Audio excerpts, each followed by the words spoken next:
Boa, rapaziada. Tudo certinho aí, senhoras e senhores? Namoro gato? Tudo bom?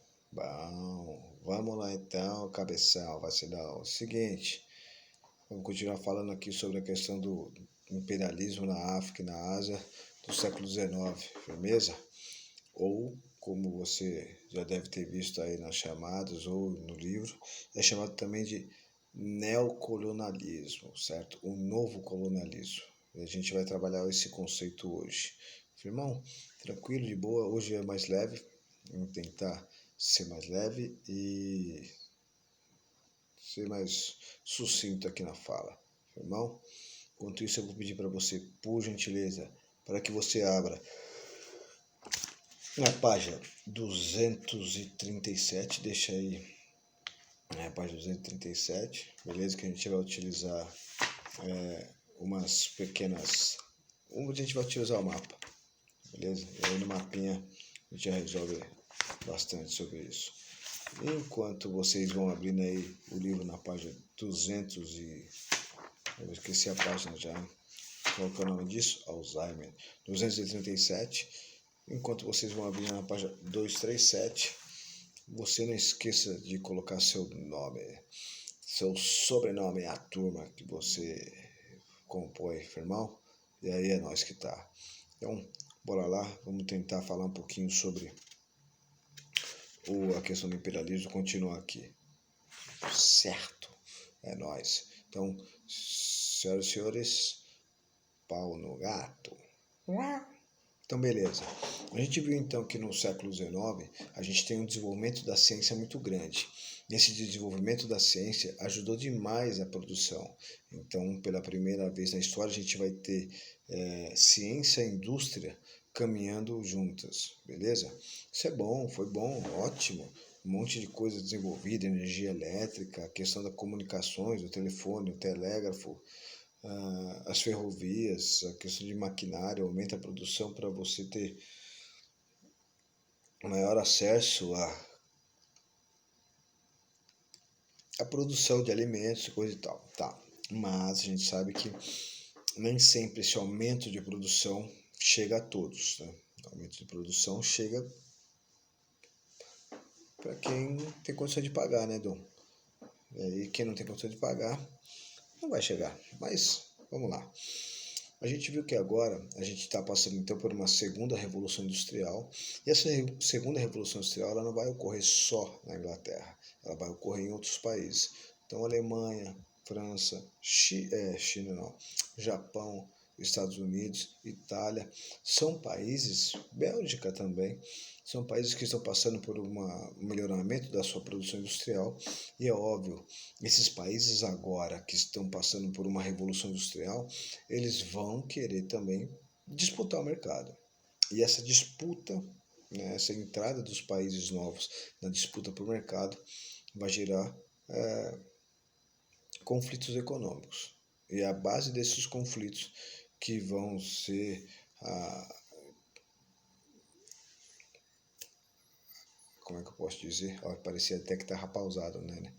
É a base desses conflitos que vão ser o motor que vai gerar o imperialismo ou o neocolonialismo, beleza? Aí você deve estar se perguntando, por que neocolonialismo? Porque é neo, novo, colonialismo, de colônia, que domina, um país domina o outro. Não é a primeira vez que a gente vai ter um colonialismo na história da África ou da Ásia e por parte dos europeus. Por quê?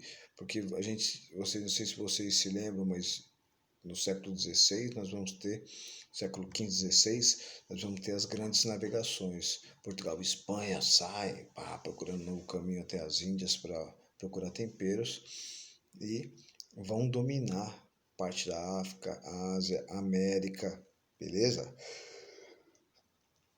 E aí a gente vai ver que a gente vai ter, desculpa, o primeiro imperialismo, o primeiro colonialismo, beleza? Esse neocolonialismo que a gente está chamando é porque é uma nova colonização da África e da Ásia. Lá no comecinho, nessa primeira vez que a gente estudou o colonialismo da África, que vocês viram no 7º ano, o domínio ficou muito próximo do litoral. Agora a gente vai ter um domínio também do interior dos continentes, beleza? Dos países já formados. Mas vamos lá. Então, como a gente viu, há então uma disputa econômica. Os países que estão passando pela Revolução Industrial precisam buscar colônias, áreas de influência, precisam buscar, principalmente na África e na Ásia, é óbvio, né? Precisam buscar então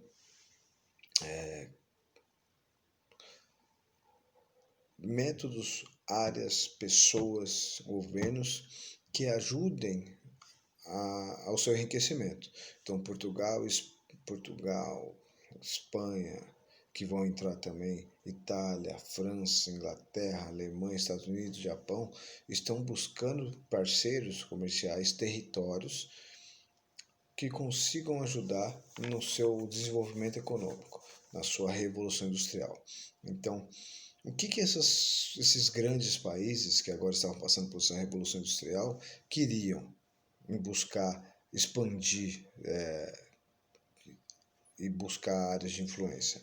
Bom, primeiro, eles queriam novas matérias-primas ou matérias-primas que eles já conheciam, beleza?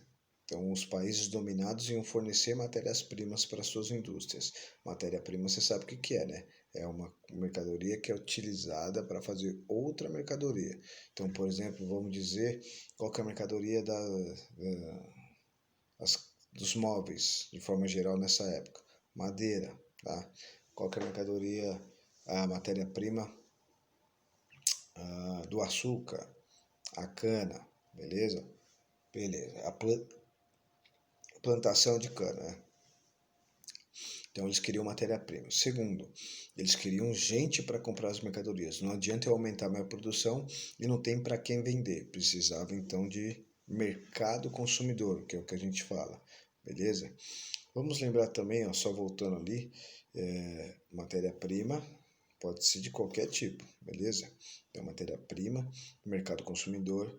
Esses países precisavam também de energia, precisavam então de fontes energéticas, por exemplo, um carvão mineral, beleza? Precisava de um ferro, minério de ferro para fazer as máquinas, ótimo. A África tinha uma coisa interessante, a África tinha bastante, até hoje tem, ouro e diamante, vixe, isso, ó, o zoião queria, beleza. Então vocês estão percebendo que o interesse dos países europeus na África e na Ásia é só para benefício próprio. Eles em nenhum momento falaram, vamos ajudar todo mundo, isso vai ser legal para geral. E não vai ser tão legal não, beleza? Mas era preciso criar um discurso. Era preciso, então, convencer as pessoas de que eles estavam fazendo não era errado. Por isso vão surgir, para justificar o domínio da África e da Ásia, para justificar o domínio desses povos, a exploração desses povos, era preciso criar teorias. Por isso, você vai ter as teorias racistas desse neocolonialismo. Os europeus vão criar diversas teorias racistas para justificar, falar, nós estamos dominando a África e a Ásia porque a gente merece, porque a gente pode, porque esse é o nosso papel. É sério, mano, não tô zoando não, beleza? Existia uma teoria, por exemplo, que falava que existiam várias raças entre os seres humanos e que a principal raça, a raça mais superior, a raça mais desenvolvida, devia dominar as outras, beleza? Isso é uma teoria conhecida como a teoria do darwinismo racial, certo? Esse darwinismo racial, ele é uma teoria bastante perigosa, darwinismo racial, social, porque ele vai ser usado para justificar um controle e uma exploração e uma violência a outros povos. Esse darwinismo racial social dizia que os seres humanos estavam divididos em raças e que a raça superior iria dominar as outras e que era uma coisa normal, uma coisa natural, beleza? É claro que a gente sabe que essa teoria hoje é uma grande besteira. Por quê? Porque a ciência hoje prova, através de códigos genéticos, que não existe raça entre seres humanos. Existe só uma raça, que é o ser humano. Não tem? Professor, mas o senhor não é parecido comigo. Sorte a sua, ainda bem que você não é parecido comigo. Mas apesar dessa diferença de você ser lindona ou lindão e eu ser essa coisa deformada, nós somos a mesma raça, a raça humana, beleza? Nosso código genético, o meu e o seu, é 99,9998% parecido, beleza? Não, errei. 99,999999% parecidos. Entendeu? Então, não tem essa, não existe raça hoje. E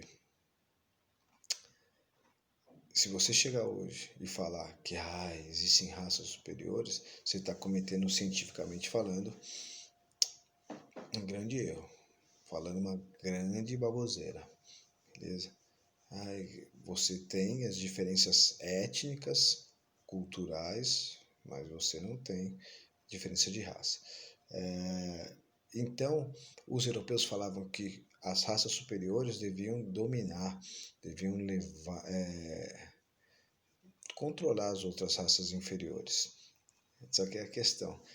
Quem os europeus falavam, quem você acha que os europeus falavam que eram as raças superiores? Eles, né?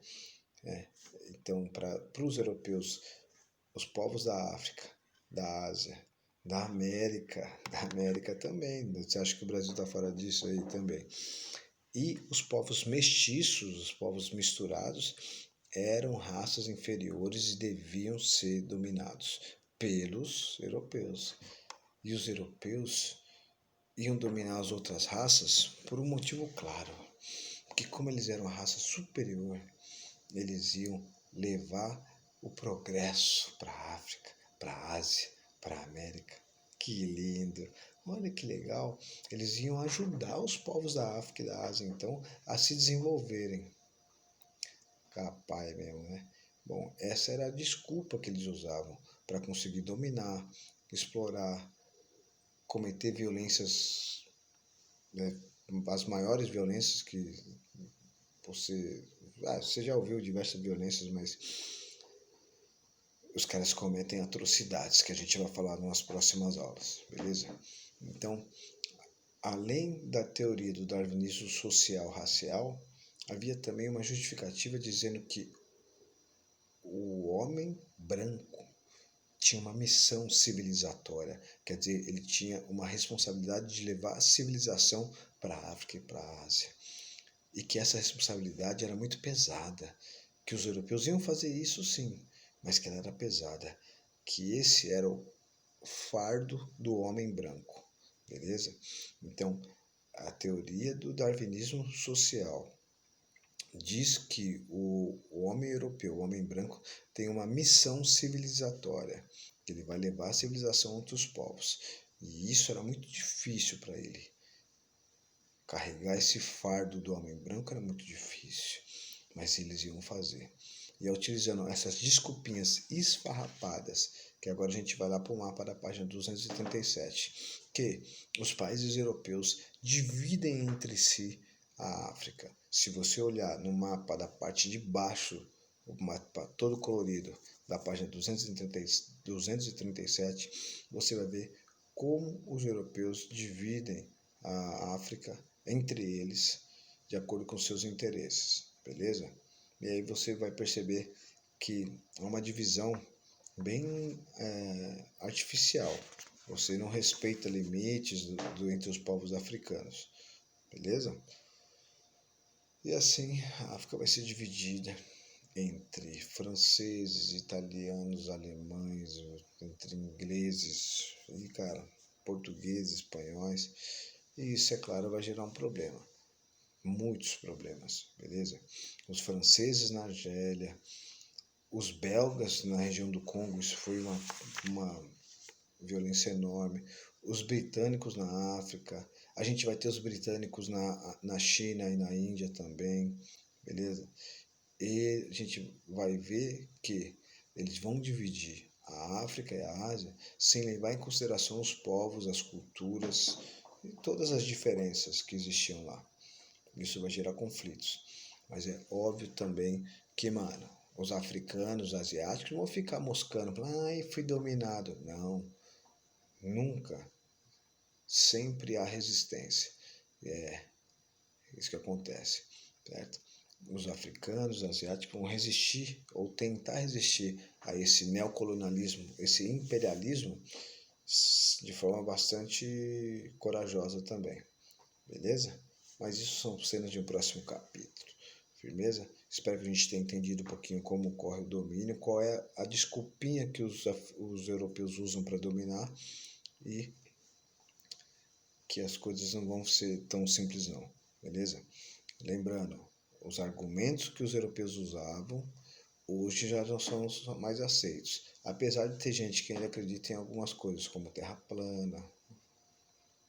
Brincadeira. Bom, segue a rima aqui. Aí, são cenas de próximo capítulo, então, a resistência dos povos africanos e asiáticos ao imperialismo europeu, beleza? Que estava levando a civilização, o progresso. Mas isso são cenas de próximo capítulo. Aí, esqueci o que era mesmo. Muito obrigado pela atenção e paciência. Me desculpa se eu não proporcionado. Vai de leve na manguaça da Marília e usa máscara, rapá. Brincadeira, hein? Não acabou não. Segunda onda, se a gente não se cuidar, ela vem. Cuide-se para não ter segunda onda, pelo amor de Deus. Certo? E aí a gente vai poder ir pro pagode, pro fluxo. É nóis. Abraço, fui. Cuide-se.